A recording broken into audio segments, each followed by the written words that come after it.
my segue question. What was your first horror movie that you remember seeing? The way you said that. Yeah, so I'm segueing. What was your first horror movie you remember seeing? I'm trying to remember. Actually, I was thinking about this not too long ago. Movies. I would say it wasn't the first one. Because you were saying before, Tremors was 91, right? Yes. So I probably watched it at home movie, like the rental, at 92. So that would be an earlier one. The most formative one would be Jurassic Park, which I know is kind of like iffy on the horror line. It's a horrific sci-fi, but Oh yeah. the monster movies. I mean, but here's the thing: if we want to just say monster movies in general, and when I would classify Godzilla as horror because that's what it's originally intended as, I was watching Godzilla as a little kid. Okay. So that goes way, way back. And I remember I used to watch all those old black and white monster movies when I was 5, 6, 7 years old. So that would be the earliest ones. I don't have no idea. Creature from the Black Lagoon would absolutely be one of the first because that's the oldest one I remember. That and Godzilla were the oldest two I remember. But Jurassic Park was a movie that I was 12 or 13 at the time, and I was like shaking. I was like, this is really cool. It's like a rush of, I loved the thrills of it. I grew up a kid. I loved dinosaurs.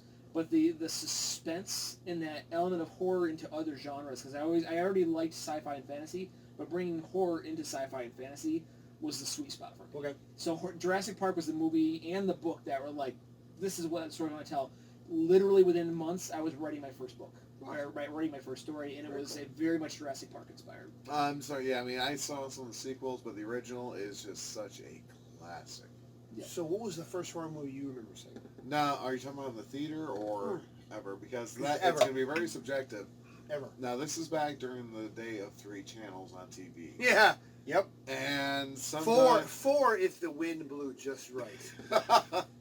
Now, here's the thing. I didn't want to watch it. My older siblings were watching it, but the original, Friday the 13th. Now, when I said I didn't want to watch it, I would actually...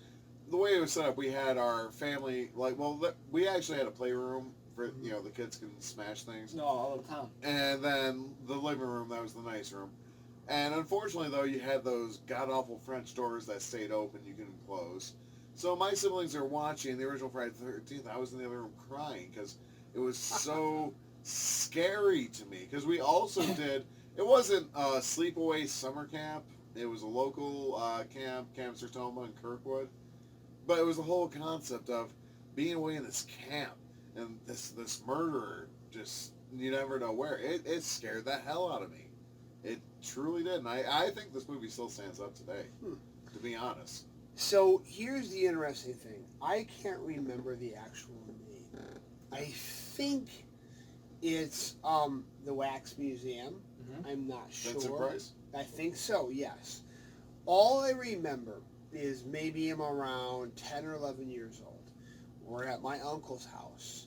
I'm flipping through the channels, and I find some movie that seems to be revolving around people being cast in wax and coming alive and things like that.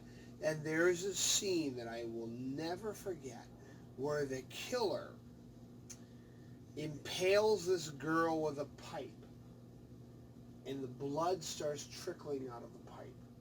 And I will never forget that scene. I'm not even sure if it is the Wax Museum. I just remember I would have been 10 or 11. I remember museum and wax figures because I remember at some point it was museum and wax figures. I remember a character getting encased in wax. So I remember that being part of the Wait, horror. was she still alive? The guy was putting the wax on her face? I think so. I can't remember. I know that movie because I think I saw it too. I've seen it as well. And the guy was actually not the guy, but like a guy who was trying to rescue his friend was actually a wax figure, and the bad guy tore him apart. I don't know. The figure, the image that stays with me is that girl getting impaled with a pipe, and then seeing the blood trickle out of the pipe. I don't know. That was the first image of horror that I remember seeing. So if we really had to make a comparison, it's like, I'm going to be honest here. It's not trying to be conservative. We were not exposed to as much as younger people are exposed to today. And yes, Chuck, I'm putting you on that one too. Mm-hmm. It's really how they put it out there. Mhm. Like, the reason why I find early Carpenter so scary is the atmosphere he created. But to be honest, we were very sheltered too. So. Yep. But I was doing the math. Actually, Jurassic Park was 93, so I had actually just turned 11.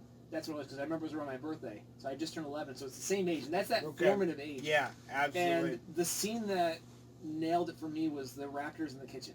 And Yeah. And if you actually want to look, around the same time, in middle school, we had read Edgar Allan Poe for the first time, and I really hooked on to The Cask of Amontillado. And honestly, if you read my work that I write now, you can see. In elementary school you were reading Edgar Allan Poe? 11th grade, sixth grade. We're 11 years old, 6th grade. All right. Yeah. Yep. Wow. Yep. Yes.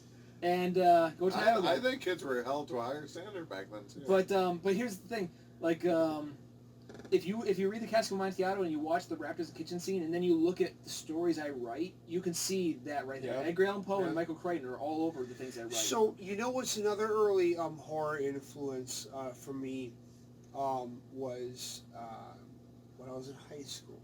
Okay, I think I was in 9th, 10th grade, and I was in art class. So this is an interesting story. I was in art class, and I remember having to go back in the art room to get some supplies, and I don't know why. I still don't understand that. My art teacher at the time was Mr. Mahalko, and I went back to get art supplies for something else. But what I found in a pile were these old EC horror comics. And I remember flipping. I thought I was going to say Dead Body. No. I was waiting for Dead Body. Yeah. No, Body, sorry. Ah. So I was flipping through this horror comic, and this horror comic These was old, bony comics. Oh. Okay. Okay. So, no, I was this- waiting for Dead Body. this horror comic He's was still repressing. about this story about two brothers who went out in the woods, and then one got stuck in like quicksand or whatever, and the other brother is too chicken or cowardly to stay behind and try to help him, so he runs while the other brother gets sucked into the sand. And of course there's a big to-do in the village because the boy is turned up missing. But late at night, when the other boy is trying to sleep, his brother comes back as this mud monster at the windows trying to claw to get in because he had been left behind. And I think at that point the art teacher came in, and I don't know why he had those comics there. I think probably he probably had them there for I want to say I was a freshman. So I was a freshman, so he probably had them for some senior art project or something like that. But they were clearly his horror comics. And he was a little like, oh no, you should be looking at those. But I just still remember the image of that boy sinking in the quicksand. And then later at night, the other boy being, he's there all guilt-ridden because he hasn't told everyone else, I know why my brother's missing. And there he's he's in bed at night, and this mud monster is now scrabbling at the window to get at him. Chuck and I have a long drive home. He gets to stay here after this. This is true. So it's bad enough that we got to walk also through kind of a dark area. Okay, I shoveled it. All right? Yeah, no, it's not that. I'm just saying it's, great. Now I'm thinking about that when I'm driving home. Oh, well, thank you very much.